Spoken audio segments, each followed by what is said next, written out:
નમસ્તે મિત્રો. તો આજે આપણે ભગવાન બુદ્ધ દ્વારા કહેલી મહત્ત્વની વાત કરીશું કે આત્મશ્રદ્ધા કેમની કેળવવી. તો તમે તેને અંત સુધી નિહાળજો.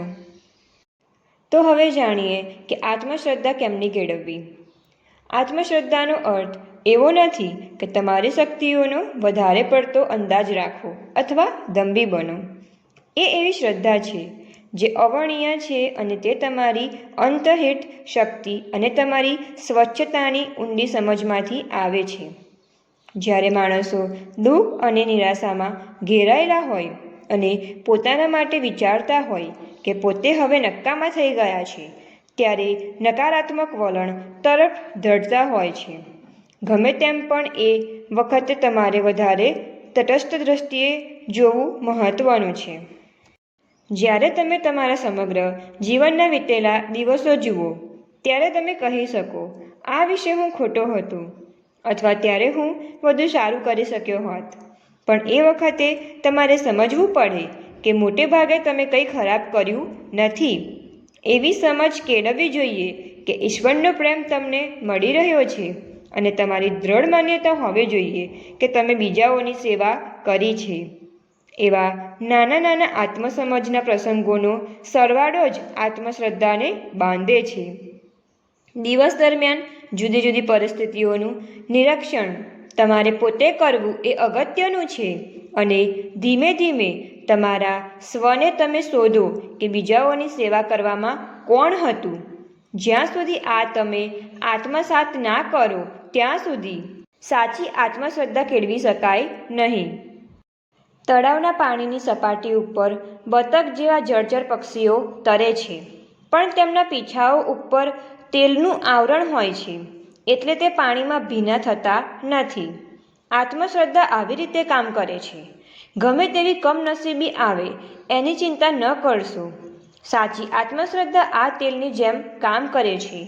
તમારા હૃદયના ઉડાનને નુકસાન થતું અટકાવી રક્ષણ કરે છે.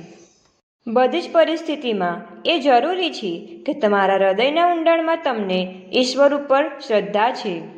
જો તમે માનો કે વિશ્વનું સર્જન ઈશ્વરે કર્યું છે, તો પછી ગમે તેવી નિરાશા જણાય તો એનો અર્થ એ છે કે એનો કંઈક હેતુ હશે. ઈશ્વરનો ઈરાદો તમને દુઃખ આપે એવું કોઈ કારણ હોય એવું વિચારવું અયોગ્ય છે. કુટુંબમાં કોઈ સભ્યનું મૃત્યુ થયું હોય તો શક્ય છે કે એ ઘટનાથી તમે વધારે મજબૂત કે હિંમતવાળા બનો. કોઈ મિત્રથી છૂટા પડ્યા પછી શક્ય છે કે તમને એનાથી વધારે અદ્ભુત કોઈ માણસ સાથે મળવાનું થાય.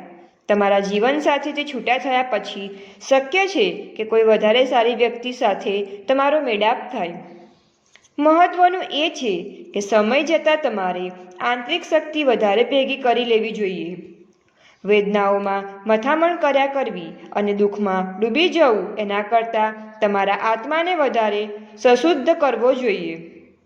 મુશ્કેલીના સમયમાં તમારી ઈશ્વર ઉપરની શ્રદ્ધાને ટકાવી રાખવી અને એને પ્રેમ કરવો એ મહત્વનું છે. જ્યારે મુશ્કેલીઓના ચક્કરમાં સપડાઈ જાઓ અને ત્યારે તમારી જાતને પૂછો કે તમે ઈશ્વરને પ્રેમ કરો છો. મોટાભાગના લોકો પોતાની જાતને જ પ્રેમ કરવામાં દ્રઢપૂર્વક ચીટકી રહ્યા હોય છે.